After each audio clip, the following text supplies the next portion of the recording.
how do you defend freedom without giving power to defend it? Well, in Federalist number 23, Alexander Hamilton makes his most unapologetic case yet.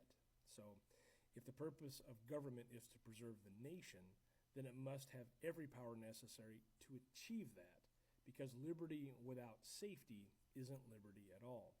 I'm Matt Haskell, I'm a high school history teacher, and we're going through the Federalist Papers one by one, all the way up to number 85, and we're right here now at number 23.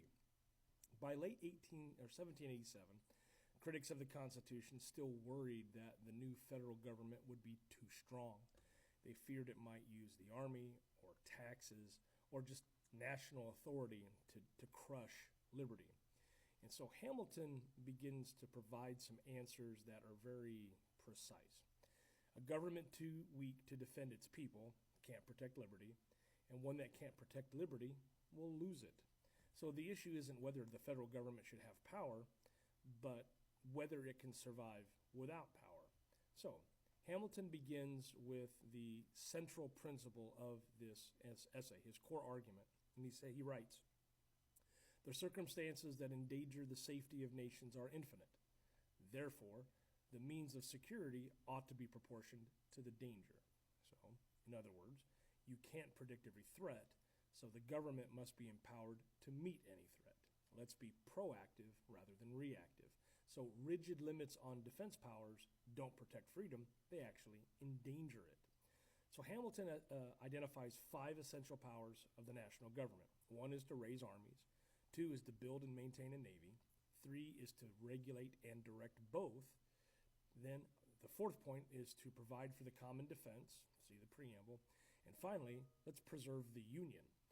All 5, according to Hamilton, are inseparable, and you can't have one without the others. If you give the government responsibility for defense, but deny it the power to fund or organize or command, you're asking to build a fire without any matches. So Hamilton argues that distrust of government is understandable, but a republic cannot function on distrust alone. Once again, he writes, every government ought to contain in itself the means of its own preservation. If the people don't trust their representatives, then the system must change through elections, not through disabling the power of the government. Because a powerless government doesn't protect liberty, it just guarantees failure. And Hamilton reminds readers of the essay of the chaos that exists under the Articles of Confederation. Congress could declare war, but not wage it. It could plan defense, but not pay for it. It could promise safety, but not deliver it. And he calls that system a government in name only. Now, the Constitution replaces suggestion with structure. It gives the national government both responsibility and means a marriage of duty and ability. So that leads us to one of the fears of the Anti-Federalists. Maybe their greatest fear was the idea of a standing army, a permanent military that might threaten liberty. And Hamilton's response is pretty pragmatic. Armies exist because dangers exist. If foreign powers have standing forces and we don't, then our freedom depends on their mercy. So the Constitution doesn't create militarism, it creates preparedness. So Hamilton's argument is almost mathematical, because the government is charged with protecting the nation. Protection requires defense. Defense requires flexibility. Therefore, power must be commensurate with purpose. He calls it a fundamental principle in free government.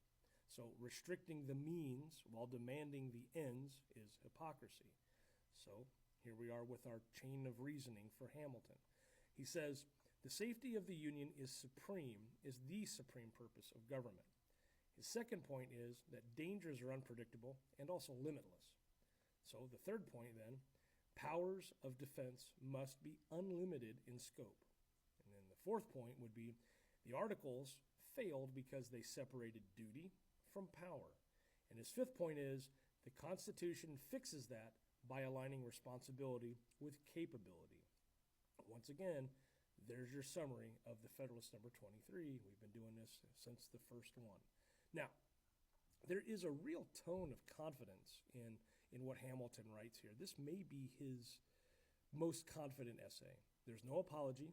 There's no hedging on anything, because he treats power as a necessity, not as a temptation, and he trusts structure and law and also the people's vigilance. And he trusts those three things to keep power from becoming abuse. It's kind of like the political version of a surgeon who's saying, I can't save the patient without the tools to operate. So, Hamilton reframes power then as a moral responsibility. To defend citizens is not an overreach. It's actually a duty.